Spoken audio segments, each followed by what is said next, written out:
Eu espero que vocês estejam preparados, porque eu voltei. E é hora do duelo. Eu ativo a carta mágica Viagem de Férias. Essa carta me permite compensar o meu atraso e falar de 3 episódios de Soul of Gold num vídeo só. E agora eu invoco as estrelas dos episódios 8 e 9 de Soul of Gold. Chakra de Virgem, Saga de Gêmeos. E quando eu falo desses dois no mesmo vídeo, eu posso fundi-los. Eu invoco uma treta da pesada. Como dá pra pensar que eu não podia ficar mais ridículo. Olá pessoas, meu nome é Diego J, também conhecido como Greedy Ambicioso, e esse é mais um Greedy Vlog atrasado. Eu mantive o pessoal atualizado lá na minha página do Facebook. Eu avisei lá que por conta das minhas férias, eu não tava com internet onde eu tava, e por conta disso eu não tinha condições de gravar nenhum vídeo. E aí eu teria que falar dos episódios 8, 9 e 10 num vídeo só, o que provavelmente significaria que o vídeo ficaria enorme. Quem me respondeu lá disse que não tinha problema se o vídeo ficasse grande desde que ficasse bom, então eu vou tentar fazer o meu melhor aqui. Se você acompanhou esse meu hiato, obrigado pela compreensão, e se você não acompanhou, desculpa aí pelo meu sumiço e pelo tamanho desse vídeo. Enfim, vamos começar. O episódio 8 começa com o Shaka enfrentando o Serafimon e aí o Cavaleiro de Ouro já começa com aquela marra dele, tá ligado? Ah, você é um tolo por não reconhecer a sua mediocridade diante de Chakra de Virgem, porque... Eu vou mandar a real logo. Eu não gostava do Shaka. De todos os 12, o que eu menos gostava era o Shaka. E o Aiolo, mas esse é porque ele é uma Merisu da doença do rato que nunca aparece. E por que eu não gostava do Shaka? Primeiro porque a primeira impressão foi ruim. Na saga do Santuário, o cara era arrogante pra cacete. Ah, se ajoelha aí e me adore como um deus, que aí eu não acabo com seu couro. Que birosca de budista e de homem iluminado é esse? Isso não é o homem mais próximo de Deus.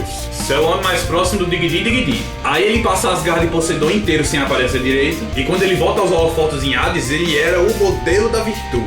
Não, mas Shaka era um homem corretíssimo, justo, amava o próximo como a si mesmo, multiplicava pães e peixes, que eu não sei o que era aquilo. E eu não gostei, porque, porra, tu mudou da água pro vinho assim e quer me convencer. Tu é pau no cu que eu sei. Numa escala de 0 a Setokaiba, eu sei que você tá muito pertinho do fim.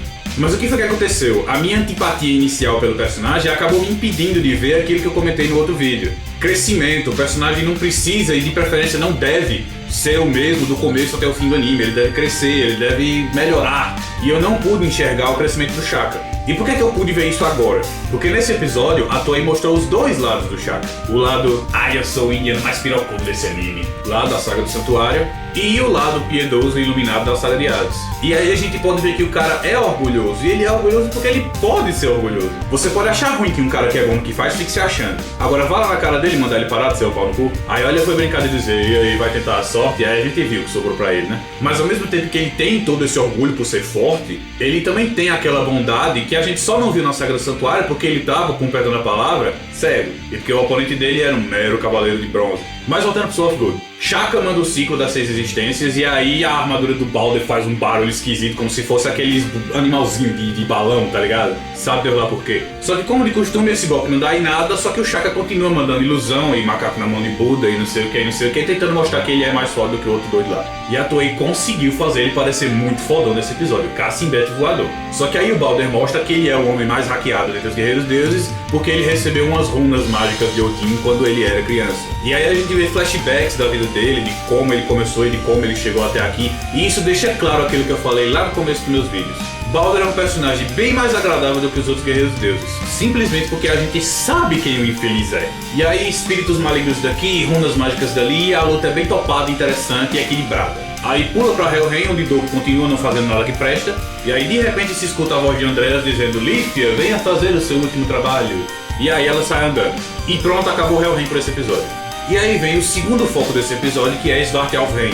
Fafnir tá começando a inverter o jogo contra Mu por causa do poder da sua filha de Odin, e ele parece bem ciente dos efeitos que ela pode causar, né, como eu me questionei no outro vídeo. Só que aí o Máscara da Morte volta depois de ter passado um presta-barba na cara, e aí manda o Fafnir pro Yomotsu sem nem piscar. Aí a MDM salta pro Yomotsu também pra enfrentar o maluco, e aí fala pro Mu: vai lá na frente que eu te alcanço depois. Você já deve ser grandinho o suficiente pra saber que quando o cara diz te alcanço depois numa série em que você pode morrer a qualquer momento, ele não vai alcançar depois, ele vai morrer. Não tem jeito. Agora, alguém me explica por que foi que o Mu foi embora sem destruir a birosca da estátua?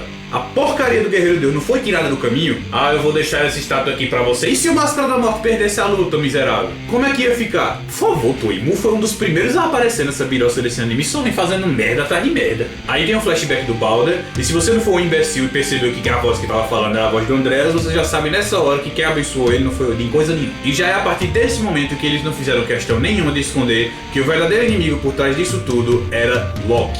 E o que é que eu acho disso? Eu meio que fiquei decepcionado e meio que entendo que tinha que ser assim. Eu acho que não tem nada mais clichê numa obra sobre mitologia nórdica do que você usar o Loki como vilão. E a Toei, com alguma ajuda do céu, sei lá, conseguiu averter isso 2 vezes. Na série a vilã era Hilda, né, que é baseada numa Valkyria, né, Brunhilde, e o vilão por trás de tudo era Poseidon. E a Batalha dos Deuses foi o que eu achei mais genial, porque não só aparece um Loki, né, e ele é só mais um guerreiro deus, sem nenhuma grande importância pro plot, como o Thor de Fecda era na saga clássica, como o vilão final é Durbal, que se você trocar as sílabas fica Balder, que era um deus da luz e era bonzinho e tal. E Durbal é o contrário de Balder, porque Durbal é maligno. Olha que genialidade. E aí eles resolvem usar Asgard de novo. Não dava pra evitar Loki dessa vez, né? Paciência. Voltando ao episódio, eu comecei a pegar, porque eles faziam questão de dizer Shaka é o homem mais próximo de Deus, mas Balder é um deus.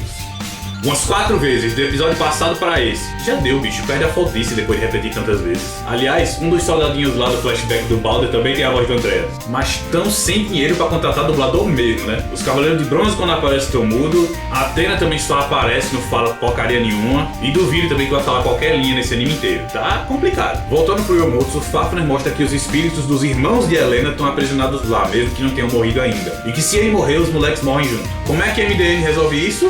Ele desperta a armadura divina, ao mesmo tempo que o Shaka faz isso para derrotar o Balder, e usa uma técnica nova, finalmente, porque se tinha alguém que precisava de um golpe novo, era o Máscara da Morte. E aí essa técnica não mata Fafner, ela simplesmente prende ele no Yomotsu e ele ficará para sempre no limiar entre a vida e a morte. E aí, como matar ele matava os moleques, não matar ele liberta os moleques, porque isto faz um sentido do caralho. Mas é interessante ver a nova filosofia de vida do Máscara da Morte antes dele morrer. Sim, porque a Toei acha mesmo que esse negócio dos Cavaleiros de Ouro morrerem de exaustão depois de ganharem a porcaria da luta e derrubarem a estátua é muito topado. Porra, valeu Toei. Só eu achei engraçado o cara que dizia: eu sou quase um deus, mas tem uma coisa que Deus tem e eu não.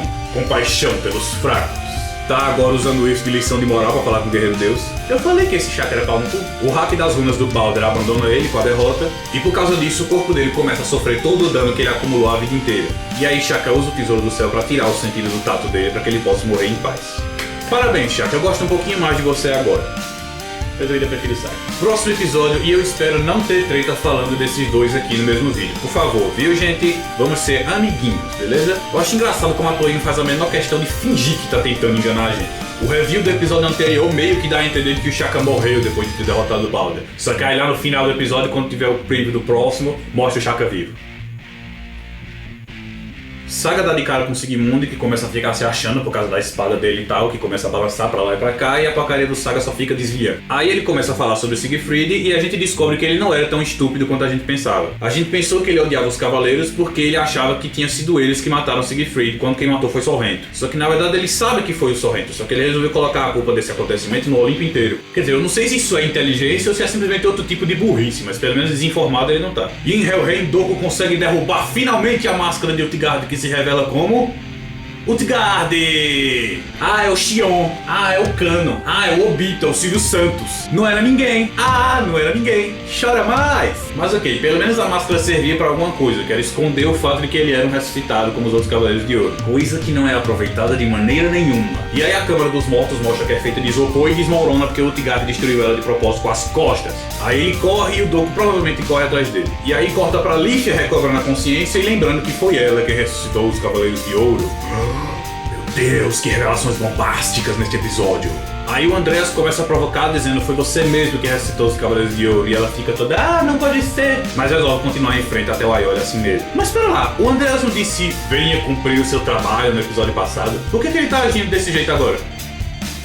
Vanaheim, Frode resolve largar a espada e sair no braço com a Aeolia porque, sim, pra poder ficar mais na cara que os dois são o espelho um do outro, botando os dois pra brigar do mesmo jeito. Saga começa a falar que ele entende o que Sigmund sentia porque ele também tinha um irmão mais novo. E aí ele detona com o hobby do cara com uma mão só. Com uma rajadinha de energia, o cabo detonou metade da armadura do outro. E aí a pecinha do xadrezinho do Andrés, equivalente ao Sigmund, quebra e um pedacinho corta a cara dele. E aí ele passa o dedo e some a ferida. Por quê? Porque sim. Aí mostra um flashback pro Sigmund também, mostrando que ele foi o primeiro a perceber que o cosmo de Hilda ficou maligno. Aliás, primeiro e único, né? Porque nenhum dos outros 7 trouxas percebeu nada. Só o Alberich, né? Mas Alberich é Alberich. E eu não gostei muito disso, porque você enfiar um personagem no meio de uma história que já estava pronta meio que me desagrada um pouco. Na saga do Santuário não deram um pio sobre o fato da Paradox ter uma irmã. Aí de repente aparece uma irmã dela na saga Gripada. Não gostei lá, não gostei aqui. Mas gostei do Robb e o Siegfried de aparecer pra proteger o Sigmund no meio da luta. E aí o Saga tenta convencer o Sigmund a não lutar mais usando a memória de Siegfried pra isso. E eu vi gente reclamando que, Saga bonzinho, o Saga que eu conheço ia chegar a meter na porrada, não ia ficar de conversinha não, que palhaçada é essa? O Saga que tu conhece o quê, miserável? Quando foi que tu viu o Saga lutando pelo lado do bem? Me diz. Na saga do Santuário ele era o vilão, a porcaria do vilão final. É lógico que ele não ia ficar de conversinha pra não ter que lutar. Em Hades Santuário ele tava se fingindo de traidor, também não dava pra ficar de conversinha. E mesmo assim lá ele faz o máximo esforço pra não ter que matar nenhum dos companheiros. E em Abel ele também tava se fingindo de traidor, mas ele fez o quê? Ficou conversando com o Seiya pra ver se ele deixava de ser bunda mole. E resolveu perder a luta pra ele pra ensinar ele a ser homem. E em Gildeca não dá pra conversar com a parede. Me diz, como é que você pode me dizer que o modus operandi do Saga está errado se você nunca viu o Saga bom? Bom de verdade, lutando pelo lado do bem. Aí o Andreas mostra que ele ainda tinha um último hack escondido na manga e tenta transformar o Sigmund, que já não queria mais lutar, em um Berserker. Entendeu a referência? Comenta aqui embaixo. Sigmund fica doidão, engraçado isso acontecer na frente do Saga, e pede pra morrer porque ele não queria lutar daquele jeito. Saga desperta a armadura divina por motivo nenhum, e aí manda uma explosão galáctica dos infernos, mas contém o poder pra não matar o Siegfried, simplesmente destruir o Robb que tava com a Safira de Odin controlando ele. Agora me diz, se é pra conter o poder do golpe pra não matar o cara, por que é que tu vai gastar estamina transformando a armadura divina, Muma da adaga pra ele? Pra que é que tu vai despertar a armadura divina sabendo que tem um monte dos teus amigos morrendo de exaustão por fazer simplesmente isso? Não fez sentido. Essa luta do Saga ficou muito mal cuidada. Mostraram que ele era fodão? Mostraram. De um jeito meio que largado, mostraram. E na verdade eu nem ponho tanta culpa no roteiro da luta em si. Porque quando você olha pra todas as lutas, todas elas foram meio que desse jeito. O Guerreiro Deus se achando, pensando que vai conseguir fazer alguma coisa, dando algum tipo de trabalho pro Cavaleiro de Ouro, só que aí o Cavaleiro de Ouro desperta a divina e detona com ele um golpe. E qual é o problema? É que depois de 5 lutas desse mesmo jeito, a gente é obrigado a ver mais uma. Só que dessa vez é com o mais forte Cavaleiro de Ouro. Qual é a graça de mostrar que ele é o mais forte humilhando o oponente dele, quando todos os outros fizeram a mesma coisa? É porque não dá meio. Lífia aparece em Vanaheim pedindo pra que a Aeolia parasse de lutar, porque foi ela quem ressuscitou ele e os outros Cavaleiros de Ouro. Não vi muito sentido nesse pedido. Os caras não acreditam, mas aí a voz de Andreas aparece dizendo que é isso mesmo e manda Frode matar a Lífia porque aparentemente ressuscitar os mortos é um tabu punível com a morte. Mas espera, Andreas não reviveu a Yggdrasil, que tem uma câmara que revive os mortos? Sentido!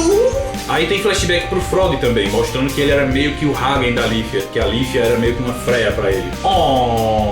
Só que dessa vez eu não ligo. Talvez por essa historinha já ter sido feita antes. Talvez porque o Frode é simplesmente o Aeolia, só que lutando pelo lado dos Guerreiros Deuses. Tanto que já ele vai trocar de lado pro lado do bem. Ele é meio que o protagonista dos Guerreiros Deuses. E eu não gosto de protagonista. É birra minha? É, mas o vídeo é meu. Cala a boca. Andreas manda o Frode matar a Lífia, só que aí ele não quer. Só que aí é ela quem quer morrer e o Aeolia não deixa. Aí o Frode decide que não vai matar, só que aí o Andreas transforma ele num berserk. Aí o Frode destrói a própria Safira de Odin pra não ser controlado. Aí do nada vem voando uma lâmina do Tigard na direção da Lífia e mata ela. E esses últimos segundos de vida devem ter contido mais reviravoltas do que todos os meus vlogs juntos. Agora veja, Doku, sem saber que o encapuzado era a Lífia, ataca a Lífia. Aí o Tigard aparece e protege Lífia. Aí Andreas diz, Lífia, vem fazer teu serviço. Aí ela vai. Aí Andreas começa a provocar ela dizendo, foi tu mesmo que reviveu os cabras da peste lá, tu vai fazer o quê? Aí ele manda matar a Lífia. Aí Frode não quer matar a Lífia, e quem é que mata a Lífia? O cara que protegeu a Lífia antes. Se era pra matar esta vagabunda, por que não deixou o Doku fazer esse serviço lá atrás? Me diz, vai! Porra, Toei! Faz sentido, bicho! Pelo menos algum sentido mitológico faz no Utgard estar aliado diretamente com o Andrés. Utgard é o nome de uma fortaleza em Jotunheim, que era governada por um gigante chamado Utgard-Loki. Tentei usar a mitologia de Garm pra mostrar que fazia sentido ele ser fiel a Hel, mas no final das contas parece que Lífia não era porra nenhuma mesmo. Tava só sendo controlada pelo Andreas de alguma forma que provavelmente não deve fazer muito sentido. Aí o Frode resolve que vai enfrentar o Utgard e manda o Aiolia seguir até o Andreas. E finalmente o episódio dessa semana, que no final das contas nem tem tanta coisa pra falar. Frode começa a enfrentar o Utgard e essa luta, ao meu ver, é um bocado mais interessante do que as outras. Porque o mesmo problema da saga de Palas. Você tem os cavaleiros lutadores armados e os inimigos usando armas. A luta não fica boa desse jeito. Agora tem dois caras armados e os dois trocam lâminas durante a luta. Isso seria ótimo, foi bem divertido, até vir a bosta do final da luta. E o Frode vem e dá um Falcon Punch que abre um rombo no peito do Utgard que morre em pé. Sem ter contribuído grandes merda pra série. Ele era de um clã oposto de Frode que protegia Asgard como um escudo das sombras. Grandes bosta. A revelação é feita de um jeito tão largado que não deu nem graça. Principalmente por um negócio desse que vem sendo escondido há tanto tempo. E o pior, como eu já falei, nenhuma explicação para as marcas na cara dele. Mas lascado doido. Agora voltando pro que interessa. A Aiolia parte com tudo pra cima de Andreas, com a armadura divina e tudo mais, mas obviamente não dá em nada. Como o Frode destruiu a estátua de Vanaheim, a Aiolia acredita que os planos de Andreas foram frustrados. Mas aí ele revela aquilo que eu falei num dos vídeos atrás. Ele reviveu os Cavaleiros de Ouro com a intenção de alimentar Yggdrasil. E ele também revelou que Lífia foi controlada por ele para poder ressuscitar os Cavaleiros de Ouro e levar a culpa. Com que poder? Vai saber, porque não explicaram isso. Eu espero que expliquem depois. E o Andreas mostra que ele tava com a armadura de Sagitário esse tempo todo, faltando uns pedaços e o corpo do dono, mas tá lá. E redesenharam aquela pose do Aiolos que eu falei no outro vídeo. Tô de olho, Toei, tô de olho. Aí Mu e Doku e depois Saga entram e lançam os golpes dele contra o Andreas. Eu não vou reclamar do traço e do fato de que eles deram looping em algumas coisas, porque simplesmente aquela referenciazinha que o Doku faz ao Shion me deixou coisa foda. Mas no final das contas outra vez não dá em nada. Mas é interessante a gente ver 4 Cavaleiros de Ouro juntos ali e a autoridade que o Saga impõe e que o Doku tem naturalmente sobre os outros Cavaleiros de Ouro. E apesar de eu ter gostado da atuação de Mu e de Doku nesse episódio, eu não acho que ela compense todos os outros episódios que eles passaram não fazendo porcaria nenhuma. Foi foda? Foi, mas não o bastante, me desculpe. Aí de repente André se mostra enfraquecido pelo golpe do Aiolos. O trio dos Dourados tenta se aproveitar disso, mas acaba não dando muito certo. E aí Loki resolve que deixar o Andreas fazendo o serviço pra ele não tá sendo muito produtivo, e aí arranca a flecha da cabeça do Andreas, porque de novo isso faz um sentido do caralho, e aí possui o corpo dele. Loki começa a dar uma surra de pau mole nos Dourados, e aí Mu e Saga tentam reagir, mas só que Doku fala que se eles usarem o poder máximo deles, eles vão se esgotar porque eles já estão muito cansados. Que Saga, porque sem necessidade nenhuma ele despertou a armadura divina lá contra o Sigmund, gastando a estamina dele. Então, considerando a lógica da série, eu engulo. Mas o que birosca foi que o Mu fez o anime inteiro pra poder estar no limite agora. Toei, lógica. Você sabe o que é isso, essa coisinha maravilhosa. Aí o Shaka aparece atrasado, feito eu. É chamado de idiota pelo Doku, e se sacrifica usando o tesouro do céu divino pra segurar o Loki. Enquanto Doku, Saga e Mu usam uma exclamação de Atena divina. E eles, pelo visto, conseguem destruir o corpo de Andreas, mas não matam a alma de Loki. E isso significa que tá todo mundo ferrado. Pelo menos até o próximo episódio. Esse 10º episódio não me empolgou tanto quanto devia. Eu não sei porquê, não foi ruim, foi bonzinho. Talvez seja porque a gente tá chegando perto do fim e eu já não esteja mais esperando grandes coisas daqui pra frente. Do mesmo jeito que foi com o Ômega lá atrás. Mas enfim, paciência. Vamos esperar pelos 3 últimos episódios pra ver o que é que vai dar. Ufa, acabou. E é porque eu falo rápido pra cacete, né? Imagina se eu falasse devagar. Eu acho que daqui pro fim de SOG eu não vou acumular mais de um episódio por vídeo pra falar. Próxima semana não tem Soul of Gold, mas eu tô com algumas ideias de vídeos pra fazer, então eu vou tentar trazer alguma coisa fim de semana que vem. Se eu não trouxer, daqui a 15 dias tem vídeo novo comentando o episódio 11. Eu espero. Enfim, esse foi o vídeo. Muito obrigado por ter assistido e você, já sentiu o rolo?